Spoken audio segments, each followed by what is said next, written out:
bottom. So we're going to do, we'll probably do something like this. It's a bit bigger, this one, and I'm going to show you how to get the wings and how to get it in proportion. So in true Sam Biddle style, we're actually going to draw it. So there is a formula to this. So if you think about the body in the center of the butterfly, so if we had a nail and the nail shape was like that, we don't want the body to go straight up and down, because if we have it going straight up, butterflies don't fly that way. What we want to do is we want the body to go at an angle, okay? And then what you want is you want to create like a cross. Now, I would always recommend to have the wing come off the nail if possible, because if you can do that, you actually then are sort of not curtailed with the total symmetricals. Symmetricals? Is that a word? Is that, you know what I mean? So then what you want to do is you want to do a line across the center here. So you've got this center point. This is really important. Okay, so then you're going to create a triangle. Now this is your rough guide, and this line here is that second wing. This is your rough guide. You're going to draw this on the nail, and then we're going to paint around it. And then what you can do is you can do all of your fancy, you know, curly whirly lines and all sorts of whatever you want to do. Okay, obviously we don't need to do it here because it's off the nail. And then you can just have this going round, and then you can see that the butterfly is quite symmetrical. Now, the other thing I want you to consider is that body. A lot of you, I'm seeing, put the face or the head here. When you're doing a butterfly body, you're going to do the head, you're going to do the torso, and then you're going to do the tail. Okay, so if you imagine it's like this, and you've got these three sections. Now, when I show you in the book, I go into a little bit more detail about how to get this wing shape and how to sort of play around with it. It's a lot more detail, but this is a simpler version, and this is actually really cool and really quick for you to be able to just get that right. So let me show you how to put this into practice. So we've got our nail. I'm going to draw on the nail. We're just going to do that center line. I'm going to go reasonably big so that one, you can see it. And then we're going to do that cross. Now, one thing I do want to show you, in fact, I'm going to show you this now just so you can see. Butterfly wings. When you have a butterfly wing, when you have the wing and say the wing is coming up, see how close these wings are. So this is the body here. These wings are here. But when the wing is down, see how far the wings are away from the body. So if I was flying up and down, up and down, can you see? So look at how close the wings are. So if you want the butterfly to be in different positions, in different flying positions, then what you need to do is that you need to make sure that this line is in a, so this cross is in a different position. So it would be closer to the main body. Okay, does that make sense? So what we're going to do is we're going to do a line across here. Okay, so now we've got like a star, and then I'm going to just bring this down. So this is really rough. This is just my guide. All right, and then we're going to have this as a center part, and we're just going to come on either side. Depends how big I want this back one to be. And I'm just sketching all of this in. Now, don't worry about the pencil lines because we are going to get rid of those. And what I want you to do is to start this way, but not to rely on this. What I'd like you to do is to start building an eye for this, or muscle memory, so that you don't actually need that crisscross. When I do my butterfly wings, I don't use the crisscross. But I've seen a couple of you guys put butterfly wings up and the wings aren't symmetrical, and it really doesn't work. So we're going to do the little body here, so the head at the top, the main body here, and then the tail sticks out at the bottom. You see? So we have one butterfly wing. So let's do another one up here. Now this is the closest we've got. We could do a big wing at the bottom here if we wanted to. So the further away we are, unless we do big wings here and then this is farther away, I'm going to make these quite small because I want this to be the main butterfly and then the others to be to be flying away. So we're just going to do another cross. I'm going to make this one wider, so not so close together. This one's quite close together. We'll just do a cross in the middle. So this is a tiny one. So a little butterfly wing here, and then we can do, so this is quite small, and then I will just come around like this. All right, so let's just stick with, I'm going to just, in fact, you know what, I'll just do one. So this will be the cross like this. I'll just do the wing up here. Let me just think about this. There we go. All right. So we have a bit of a half a butterfly wing, which it actually is quite nice. So now we have that, what we're going to do is we're actually going to use gel paint over the top. Now what I've done, just to tell you, is I've used a very pale pink, and then I've used matte top coat over the top, and then I've drawn on that. Now you could use a Legrand. I mean, it doesn't really matter what gel paint you're actually using for this. But what I like to use this gel paint. I also like to use mine, but my gel paint from Be Creative, we don't have these dark colours, and we'd have to mix it. And I really am trying to keep this within the 20 minutes, you know, because I'm not doing very well with that plan. And then what we're going to do is we're just going to paint over the top, and we can actually still adjust the lines if we want to, if they're not quite where we want them to be. Because remember, they're guidelines. They're not set in stone. So I'm just going to do that around the outside here. Now, while I'm doing this, listen up. I have the last one tomorrow. No, hold on. No, I don't. I've got one more tomorrow, which I cannot wait to show you. It's going to be so good. It's another hack. It's an ombre hack. A lot of you, even if I show you how to do it with pigments and I show you how to do it with gel, it's still a bit laborious. This one is so cool. It's so cool. I want to show you this. And I've seen a lot of people doing silhouettes. So just in case you haven't tried the silhouette, I thought I would do the silhouette as well. So that's tomorrow. I'll show you a picture of that. But what I need is something for Friday. So I have in mind to do a Zentangle, which is like a doodle, black and white doodle effect. So if you, on our coffee mornings, I know that was the popular consensus to have the Zentangle one, which absolutely I can do. I know I could do that with the nail art pen. I'm just going to come back up here. So really, I'm not that worried. I think if I was doing this, possibly without a time, I would maybe make it a little neater. But bear in mind that you want to try and get this good for your clients.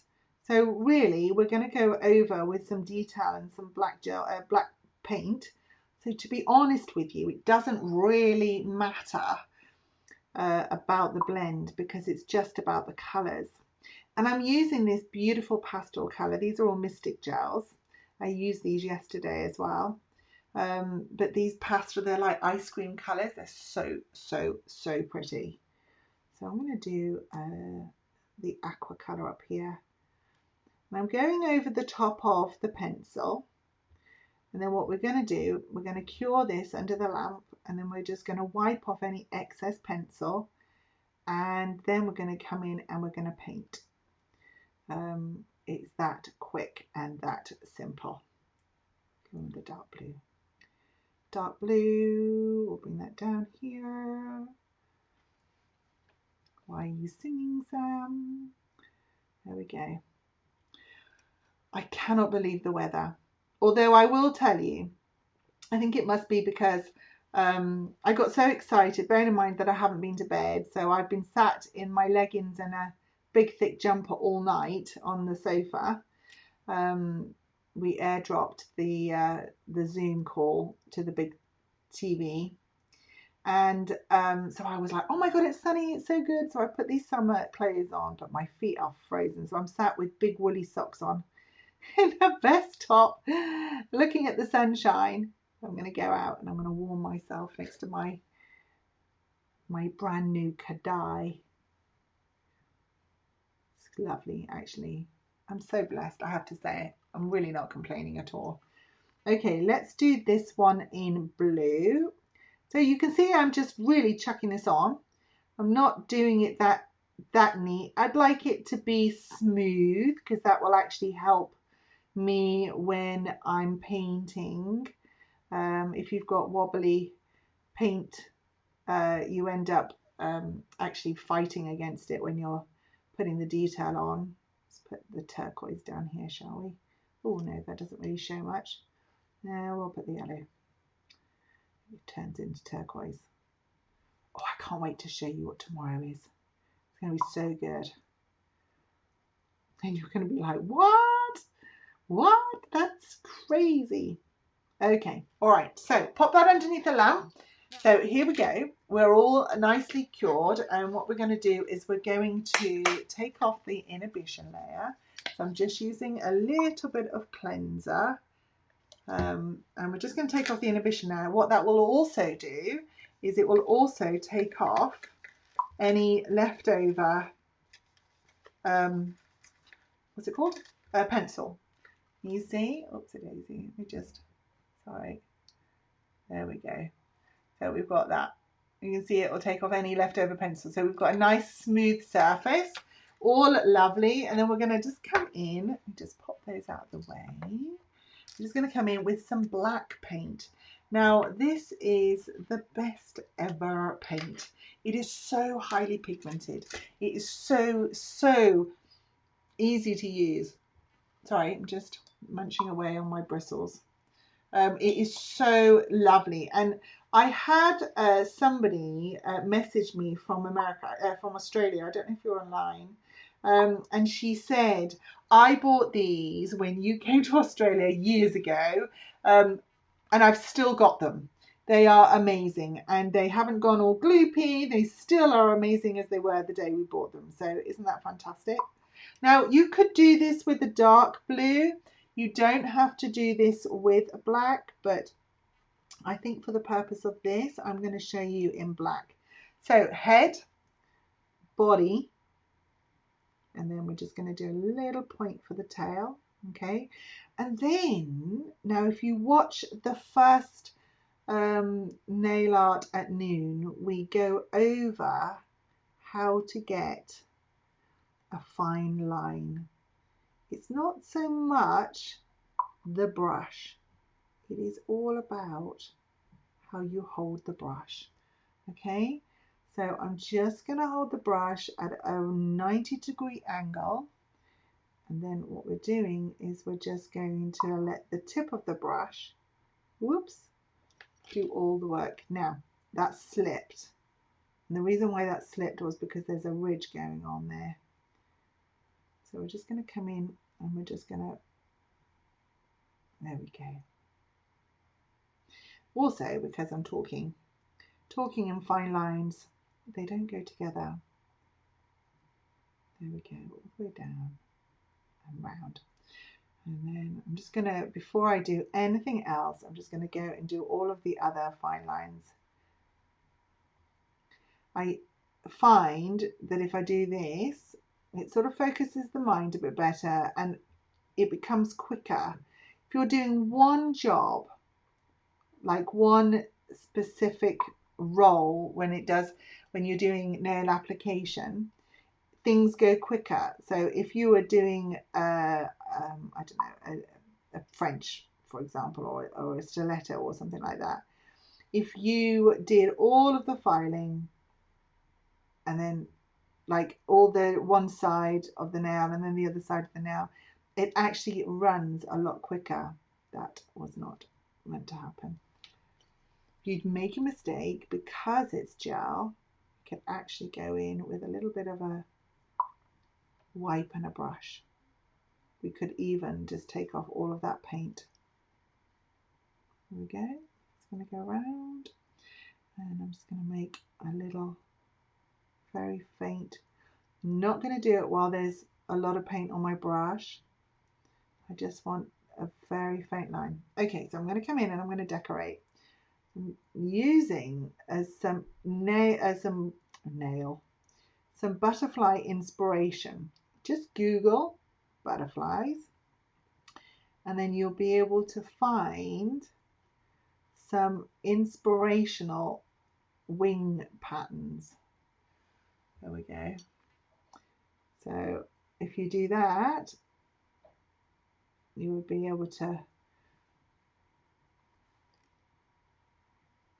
just follow along with that pattern. Sorry, I forgot to speak or breathe.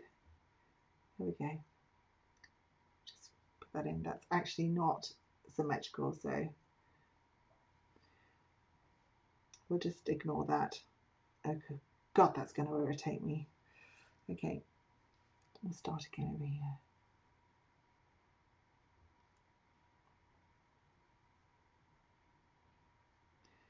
So my normal role as a perfectionist, I would not make such a mess. However, right now, I really don't care. Sorry. Oh, because I can't draw a straight line. But I think you guys can forgive me. Okay, let's have a look. I'll go in here. And I think sometimes as artists, we do have to learn to forgive ourselves. Don't you find that we're just so perfectionist? It's just ridiculous. Sometimes I just wonder where that came from. I don't know why. I think it's just this need for approval that we have. I think I'm going to stop there, but what I will do is I'm just going to grab a little brush. This is one of the Flow and Early brushes. This is Mel's Aquarelle brush, but actually I'm using, this is the gel version. I've got a gel set, and I've got a what have I got? A gel set, and I've got a watercolor set. But this bothers me, so I'm just going to come in with the brush to clean it up a little bit so it doesn't look so heavy. Now what I'm doing is I've just put the brush in some cleanser, and I'll just take that off as well whilst I'm here. Okay, that's not so bad now. Just remove this offensive area. There we go. I'm just going to come in. Right, that, my wonderful friends, is a butterfly and the wings that go with the butterfly. Let me know what you think. Now I'm going to go through how to draw that again. Okay, and then we're going to do a crisscross like this. Okay, and then we're going to do a line down the middle. And now that line down the middle gives us just a place for that first wing to stop, because otherwise we end up coming down here and we end up we actually make up like one of these square bows. We don't want that. That's not a butterfly. And then what we do is we use this as our guide, so you can either come on either side, all right, or you could use it and have it so it's lower if you wanted to. I'm going to do it on either side. And then this is room. You can come down low and you can come up high. All right, it's entirely up to you. But as long as these lines are the same height, and I want you to use your eye. What I don't want you to do is rely on the fact that you've drawn that line and therefore it must be, because it doesn't have to be. Use your eye. This is a sketch. This is the time where you get to sketch things in and rub things out and make mistakes. It's entirely up to you. So there you go. That's it. Butterfly done.